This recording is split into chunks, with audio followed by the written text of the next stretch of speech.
Hello everyone, welcome back to my channel. For today's video, I am going to be doing my crusty dusty toes. You guys know that I do my toes quite often. I haven't recorded them in a while, but for today's video, I decided to do something a little bit different. I typically do the basic white toenail on myself. I just feel like it's my comfort, but I have been trying to step out of my comfort zone a lot lately, not only with my videos, but just in life in general. Now, I decided to do acrylic on my toes. It is not very recommended to do that on your toes. However, I wanted to do this to create the perfect French toenail. Not only that, but kind of for research purposes. So stay tuned for an updated video on today's video. But before we get into the tutorial, I have a huge announcement to make. We are announcing the winner to my last video's giveaway. If you missed out, make sure you guys subscribe to my channel and don't forget to tune in every Thursday and Sunday. I am so excited. So the giveaway winner will be sent the silicone practice hand from Vita Bella, along with $500 for Amazon to start your own nail career or just stock up on some goodies that you might need. Now, the winner for that video is... Congratulations, Tena. I hope I said your name correctly. Go ahead and message me on Instagram and I will get that sent out right to you. I hope you guys enjoy the video. Now let's get right into it.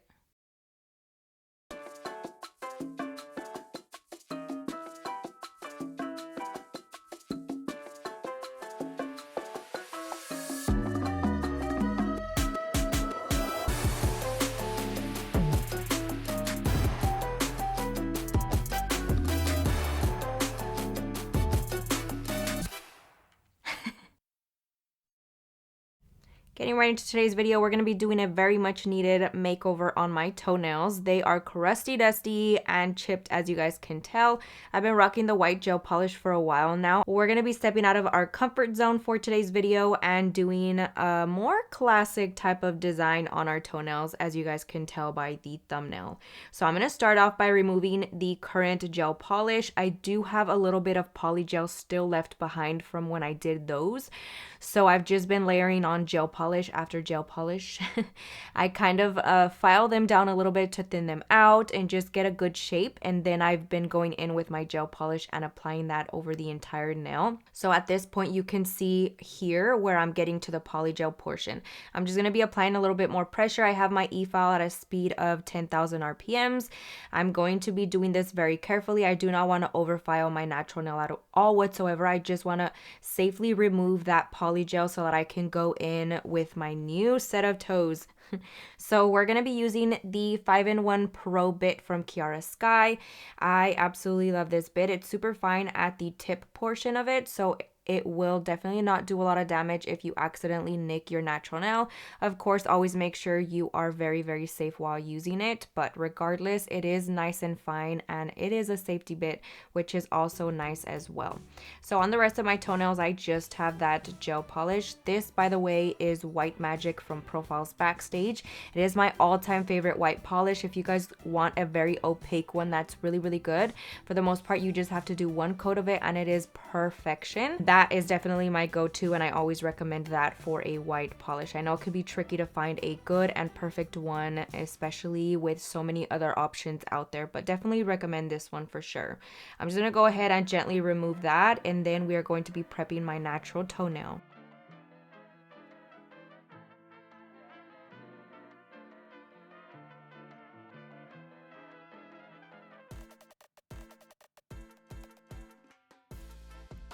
Now my pinky toenail also broke off from the corner, so I'm going to be having to build that out a little bit as well once we get into the application portion of it. Here I'm taking my Tammy Taylor peel and stick file. This is my all-time favorite hand file. I'm going over top of the entire nail because I forgot to bring a mandrel bit and sanding band. I have sanding bands at home, but I don't have any mandrel bits, so I am doing my toes out of the comfort of my home and it makes it a little bit tricky when I don't have everything that I need. So for the future, I'm going to keep a set of all of my tools that I typically use here at my house so I do not struggle and I can actually do these properly. But I felt like this would be a good opportunity to kind of show you how to just buff off the shine using a hand file as well. Super simple. Just go over the entire nail. You will be able to notice that it turns matte and slightly white. That is a good indicator that you're doing the job. Obviously, try to not overfile. Here I'm taking my drill bit from Profiles Backstage. This is their needle bit, and I'm going to be going in and filing around that cuticle area. This I'm going to be using to gently push back that cuticle and also remove any excess dead skin.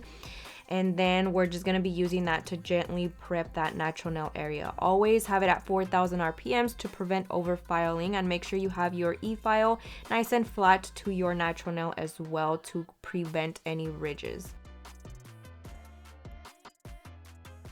Now I just took a towel and kind of dusted over the excess dust off. And now I'm taking my drill bit from Profiles Backstage as well. This is the cuticle ball bit. I absolutely adore this for toenails. I feel like it does a better job than the smaller ones, especially since you want to make sure you are fully buffing off all that dead skin. I absolutely love this one. Still at 4,000 RPMs, but I will go up to 5,000 RPMs if I have a little bit of a stubborn area. But so far so good. It's doing its job. It's smoothing everything out, and I do not have any more dead cuticle around that area. I absolutely love doing this portion on my toes because I feel like everything just looks so clean at this point. Now I'm taking a paper towel and a little bit of alcohol and just cleaning the surface of my toenails, dehydrating all at once as well. And now I'm going in with the Triple X Bond from Not Polish. It is one of my favorite go-to primers, and I'm going to be using this on my toes as well. Just one simple coat. The reason why I'm doing this is because we are in fact going to be using acrylic. Here I'm taking the Kiara Sky color in Roscató, and I'm going to be applying that as my base. Now you guys are probably thinking, what are you doing, V? Why are you putting acrylic on your toes? You do not need it. I know I don't need it, but I felt the need to do this. So here we are. Now, originally I didn't want to do white toes again. I just keep doing that over and over again, and I wanted to step out of my comfort zone like I mentioned earlier. So therefore I was like, I could do pink and white. That is a classic toenail design that looks so good if done properly, and I've just seen so many done on acrylic toes that I wanted to give it a go and kind of give you guys an opinion once I've been wearing acrylic toes for a while. So it's gonna be like a test run and a learning process for me and you both. So I'm just going to be doing a very small acrylic overlay on my natural toenails, and very thin. We're not building it up at all whatsoever. I pretty much just want that color to be nice and vibrant. And then as far as the shaping of my toenails go, I do not need to add extra length at all either. I don't want them to be super sticking out. Like, I still want to be able to wear sneakers and tennis shoes perfectly without my toenails being like super long. I know that's a vibe for a lot of people, not for me. So I'm just going to be keeping the same length other than on my pinky toe. Like I said, it did chip off like on the side, so I want to build that out nicely so that it all has the same shape to them. So I'm just basically going in with that color, a little bit of monomer on my brush, grabbing a very small bead and applying that as you typically would on a nail set. Now, from my experience in doing my toes, it is a little bit tricky to point your toes downwards when you're doing them yourselves, but it would be super easy to do it on a client, of course. Now I am doing them on myself so you can kind of see the product flowing into my cuticles of my toes, and it was bothering me so much. So in order to avoid that, I ended up doing it on my other foot, and it worked perfectly. I didn't have any spillage at all whatsoever. What I want you to do is simply pat or blot the back of your brush on your paper towel to remove excess product or monomer. And then you're going to place the bead onto your toenail or the natural nail. And you want to hold it there for probably 3 to 5 seconds. You don't want it too overly dry, but you want it to be dry enough so that you can pretty much mold it and it's not going to blend everywhere as the product typically would. 100% recommend that. It worked so much better. I was able to build it out without worrying about it spilling anywhere. The cuticle area was nice and perfect, and I didn't have to do a lot of cleaning up. So definitely recommend that process over what I'm doing here and the mess that I'm creating. I'm pretty much just layering on a bunch of layers of that same color until I get the coverage that I want. Again, we are making these super thin. I don't want to cause any thickness or length to my toenails. As you can see, I'm blotting the back, holding it for a few seconds, and then I'm going to start molding that out into the perfect shape that I want. I'm pretty much just molding it as it starts drying. At this point, it has very minimal monomer in it, so it's going to mold nicely. And I just keep wiping my brush, patting it into place, removing the excess monomer, and I will be able to easily just pat it into the areas that I want it to go. And then we got our perfect little pinky toenail. Once everything is nice and dry, I'm going in with my 5-in-1 Pro Bit once again. I have it at about 10,000 RPMs, and I'm going to be sealing the cuticle area, making sure that it is nice and flush. And then I'm actually going to be hand filing the rest of the process. I get a little scared when filing on my toenails just because I don't have the proper direction to do it. Like if I'm looking at toenails directly from the front, it is a lot easier to do something on someone else than on myself. So I always get really scared that I'm going to overfile, and then it's going to kind of put me back when it comes to finishing my toes.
Now I did end up finding some lint-free wipes in my stash. These are from Makartt, and I added a little bit of alcohol. We're going to be cleaning the surface of the nails and my toenails, removing all the excess dust, and prepping for the nail art. So of course, always buff the surface of your nails. I forgot to show that part for whatever reason, but I'm going to be going in now once everything is nice and prepped with the White Magic gel polish from Profiles Backstage. I mentioned it a little bit earlier, and it's what I've been using on my toes for a perfect white toenail.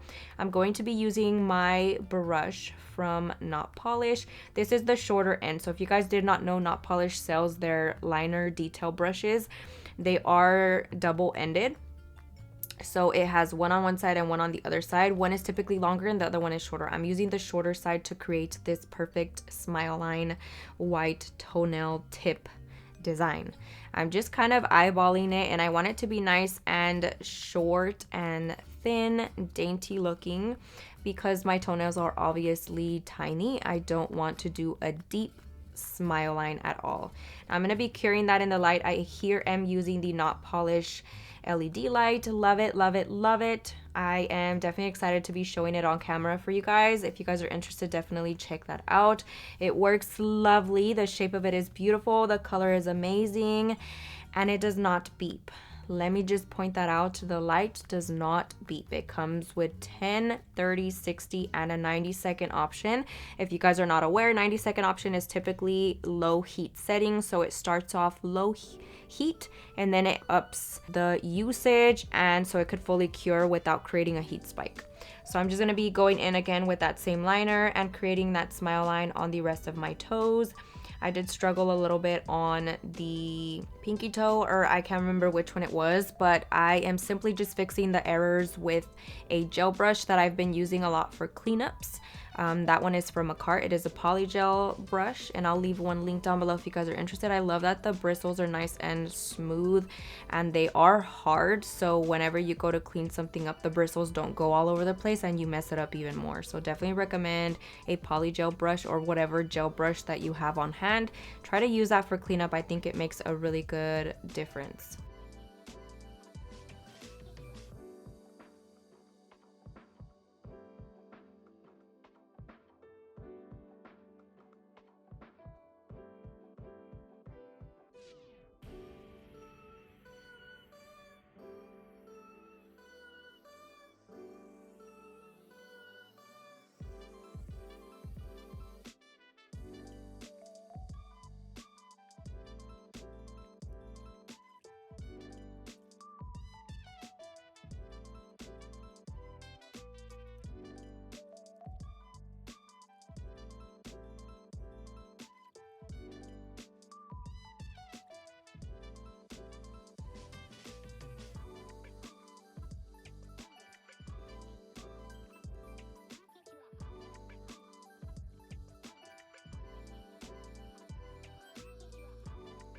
And then of course I'm just going in and fixing any little areas, going in on the tip as well to make sure everything is fully coated with the white color, placing that back into the light for a full 60 seconds.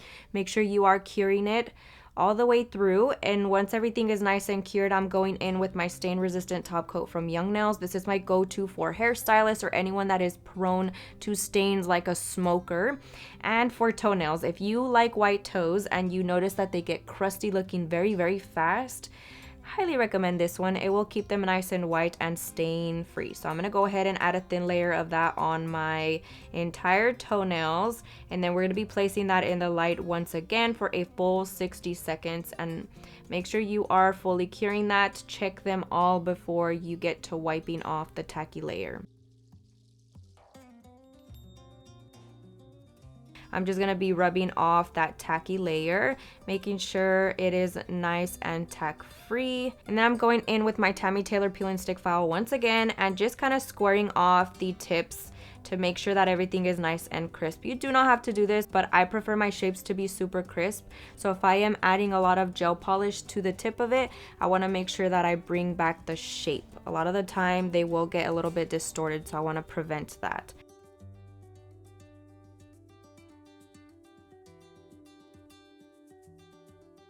Now we're going in with the Kiara Sky Cuticle Oil. This stuff is so silky feeling.